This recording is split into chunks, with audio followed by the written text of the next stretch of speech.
Hello, everybody. This is Chuck Carnevale, co-founder of FastGraphs, the fundamentals analyzer software tool, aka Mr. Valuation. This video is another in my continuing series where I'm going to go through each of the sectors looking for value in this mostly overheated market. Today's sector, we're going to cover the financial sector.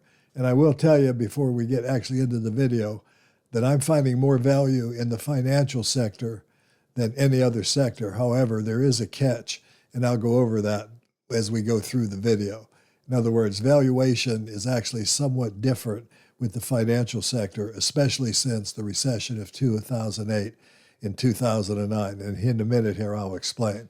But let's start by taking a look at the FastGraphs Fundamentals Analyzer software tool. And let's start by looking at the market in general, by looking at the Standard & Poor's 500 ETF.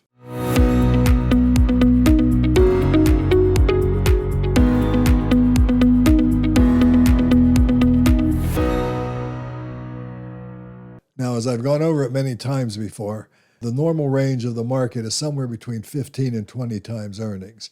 The orange line on this graph is a PE of 15. So anywhere the stock price is touching the orange line, it's a PE of 15. If it gets below the orange line, it's a slightly lower PE. The blue line in this time frame is 18.9, or we'll call it 19 times earnings. So these reference lines just give you a view. For example, if I shorten the time frame, then the blue line switches to a 19 PE. So 15 to 20 is the normal valuation for the market. Now, we've seen a couple of times in this recent history where the valuation of the market has exceeded that, and by a rather large amount. We saw in December of 2021, the PE of the market was over 23, almost 24. Today, we've got the PE of the market at over 25. So stocks in general are really heavily overpriced. Now, if I go into our dashboard and look at the same information on the FastGraphs tool, the FastGraphs gives you this marvelous dashboard. I can also look at the Russell 3000 and see a very similar picture. The overall market, this time being measured by 3,000 stocks instead of 500, is significantly overvalued. And there's no fundamentals supporting this stock price, is the real point. And so the real story that this tells, and I think a lot of people misconstrue that, it's not so much that we're trying to say that the price is going to fall down to this orange line, although I think it will eventually, or at least down to the blue line.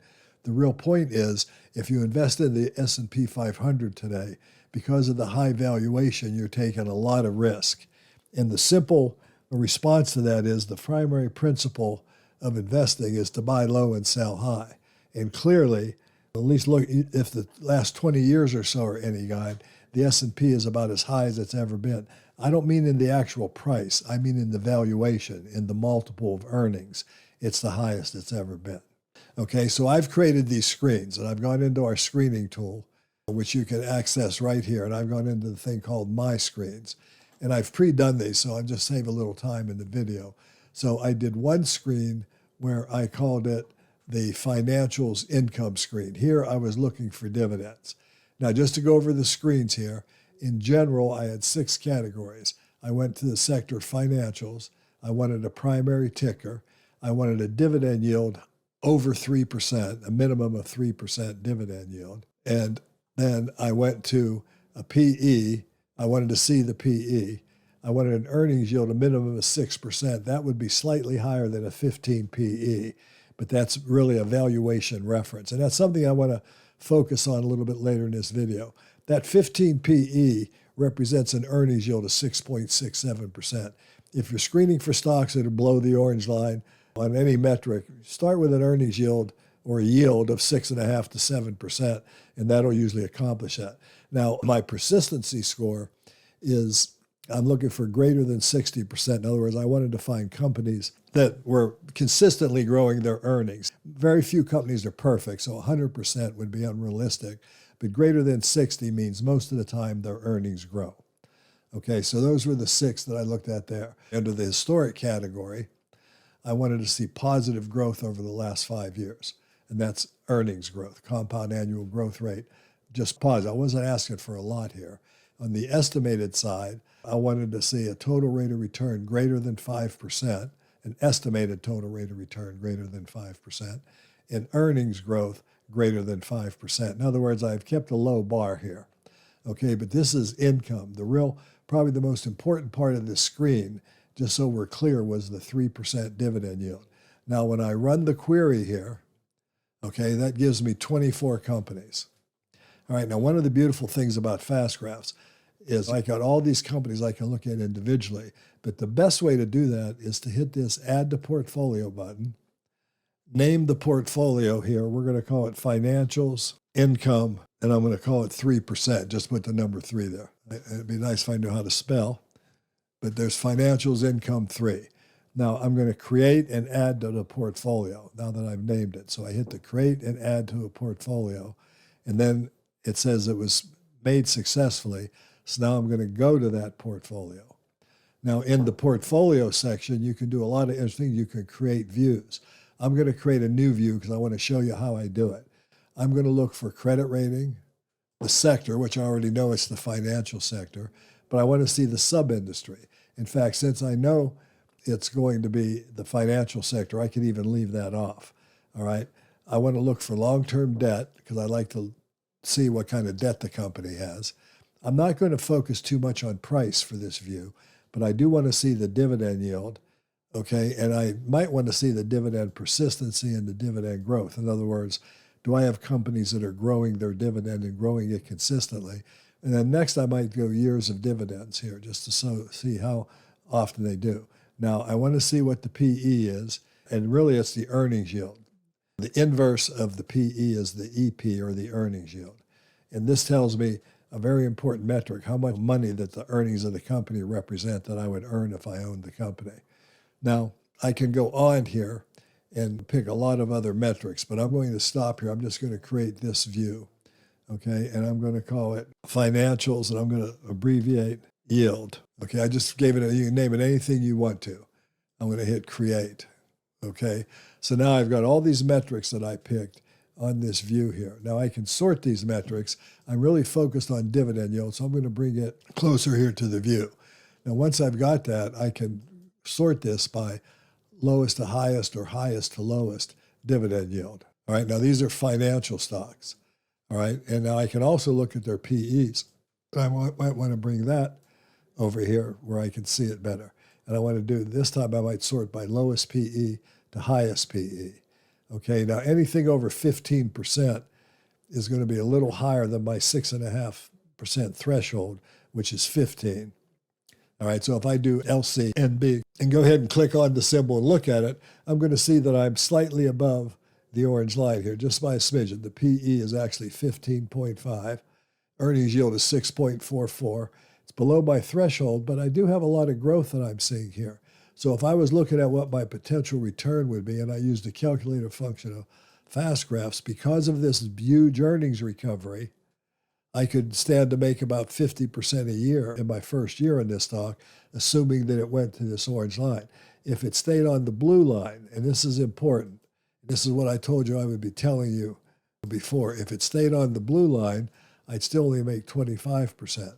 But one thing you're going to see as I go through these stocks, one at a time here, that most of these stocks are going to be trading on the blue line rather than the orange line. In other words, the market has generally discounted the valuation. Now, Eagle Bancorp in Montana is actually an exception. I'm going to skip this one because I know nothing about it.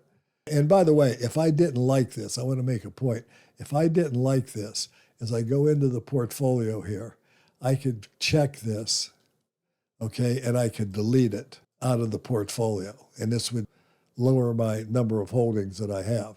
That's the beauty of creating a portfolio, is I can now filter out this group. So let's look at stocks that I might want to save and look at. I don't like Compass Diversified.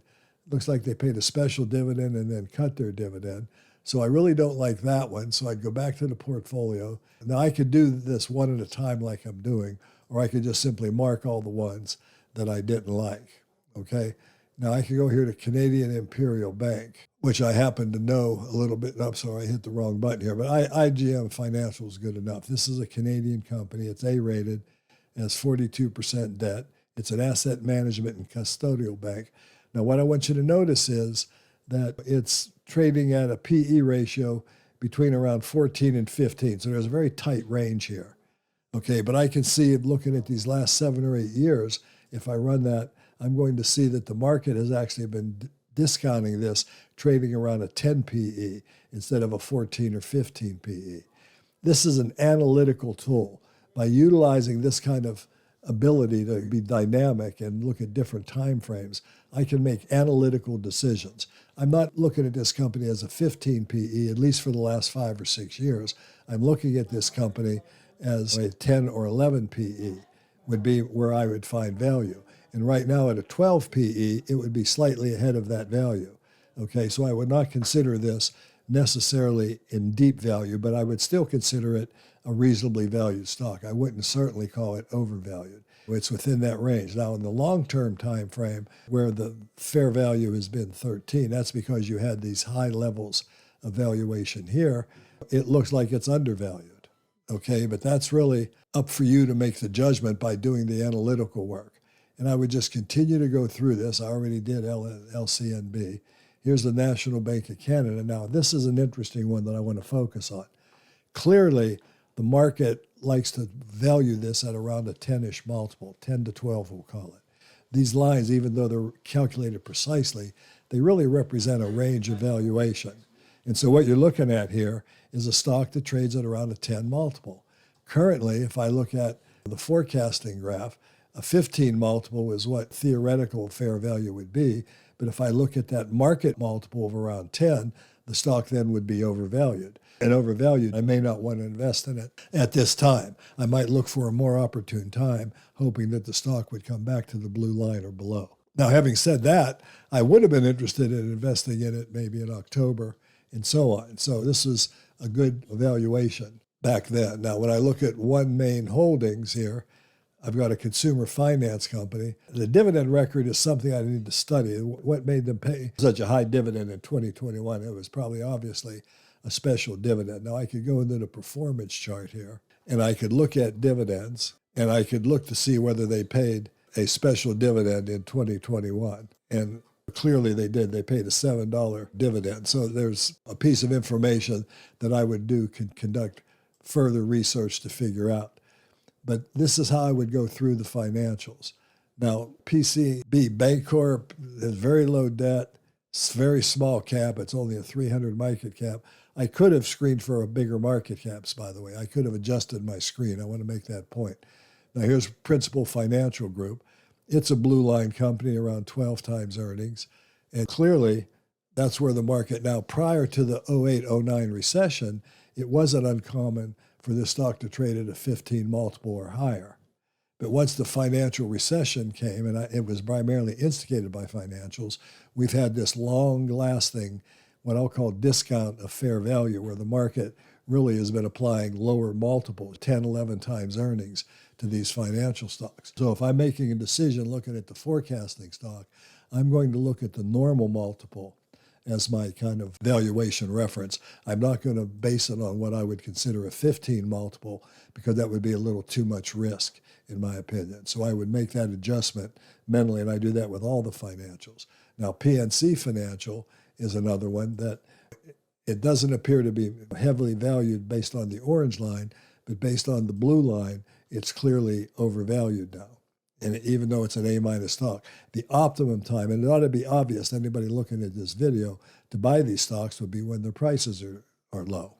All right. And again, I go through all these companies like this. Now, I'm not going to go through all of them, okay, because the point is that there's too many to look at. Now, one of my favorite stocks in this sector is State Street. I do like it because it's undervalued no matter how I look at it. The multiple, it did have high multiples prior to the financial crisis, which is this gray shaded area.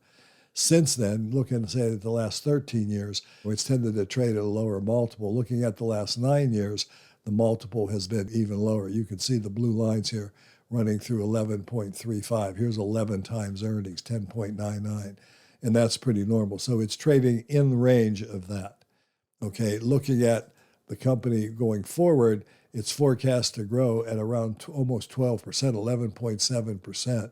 Even using the normal multiple here, I still have a double-digit rate of return potential, and I got a stock with a really excellent analyst scorecard for a financial sector. So that would be State Street. Now, additionally, I do want to point out that I screened another screen for total return. And I'm really more showing you how to utilize fast graphs in this video because now I did a total return. Now, the total return screen, I was more generous on the dividend. I didn't really care if the dividend yield was very high or not. So I didn't really screen for income. I was primarily screening, when I'm looking at the general sector, I was really screening for growth, if you will. All right, so I looked for companies that had good growth. I put no number on the dividend, just I did want it to pay a dividend. Okay, so I did check that. All right, and when I ran this query, instead of only getting 24 stocks, I got 56. Okay, now a lot of the differences are here. If I go here and look at dividend yield, a lot of these stocks don't even pay a dividend. So for example, Credit Acceptance Corp, which is a known name, you'll not see any white line on this graph, and you'll not see any light green shaded area. But you do see a stock that has good growth potential going forward. And again, I would be using the blue line as the normal multiple, and this would give me a chance to make 9%. I'd like to buy this stock a little cheaper than it's currently trading at. Now, I could have gone through the same process here, same screening. I could hit add to portfolio. I could name the portfolio. I could put all 56 of these companies in there and go ahead and go through this process. Okay, but my point is that I would do that, and I would even call out the names that I didn't like after I ran the portfolio. But like Toronto Dominion, it's had some flat earnings here, and the stock is very cheap. So it looks real cheap right now. We are looking for the company to improve going forward. So again, using the normal multiple, and there's just no one giving a dividend forecast. There's only one analyst doing 2027, but if I just go through 2026, I got a chance to make 15% yield, and I've got a stock that's giving me a 5.25% dividend yield. Now, I could click to my add to portfolio here, and it's already in the core income buys, but I might want to put it in the total return buys as well, so I would just simply add it and save changes. That way I could keep my different portfolios. My point is, fast graphs helps you analyze stocks deeper and faster. Now, the point is there's way too many stocks in this screen and as well as the other screen. I do want you to notice there's going to be duplicity. State Street made this screen as a total return screen. MetLife made this screen as a total return, but it didn't have the 3% dividend yield. But I would go through the portfolio, go through all this process, and then I could whittle this down to maybe my 5 or 10 favorites. And that's how I would discover a financial stock that I might want to add to my portfolio or more, if that was the case. And again, there's more value here, but the real value here has to be measured on the blue line, on the financials, at least temporarily. There was a time maybe when they traded at higher, or what I call normal multiples, but that hasn't been the case for more than a couple of decades now for most of them. So anyway, I hope you enjoyed this video. And if you're not a Fast Graph subscriber, I would hope this kind of video gives you the incentive to do it. Because if you were a subscriber, you could simply go through here, click on the name of the stock once you created the portfolio. And then once it's loaded, you got to give it some time to load. You could just click this arrow and very quickly eyeball each of these companies and be able to evaluate. These last two have been a little overvalued based on the blue line. CNB is a little bit undervalued on the long-term perspective. American Financial Group's a little overvalued. And so on, Global Life is extremely undervalued. It got very inexpensive. And you can see it's been recovering strongly here in the last couple of months or so. But you could just go through this process and really get a good feel of the whole sector and what the financials look like. So I hope you enjoyed this video. This has been Chuck Carnevale, co-founder of Fast Graphs. If you did enjoy it, give me a like, ring the bell so you get notified of future videos. I still have several more sectors to go through with this process. We're coming up on Thanksgiving week here. I hope you all have a fabulous Thanksgiving holiday, and I look forward to seeing you again and talking to you again next week. Take a look at Fast Graphs. It is such a great tool, and it's an analytical tool. I emphasized that in the video. I want to emphasize it again. You use it to analyze stocks. You don't just look at the video and say it's above the line, below the line. You run different time frames. You analyze how the growth rates have changed. You analyze what the growth rates have been going forward. And what you try to do is get a good risk-adjusted feel for what the company that you're examining looks like and whether or not it fits in your portfolio or not. Thanks for watching, and talk to you again soon.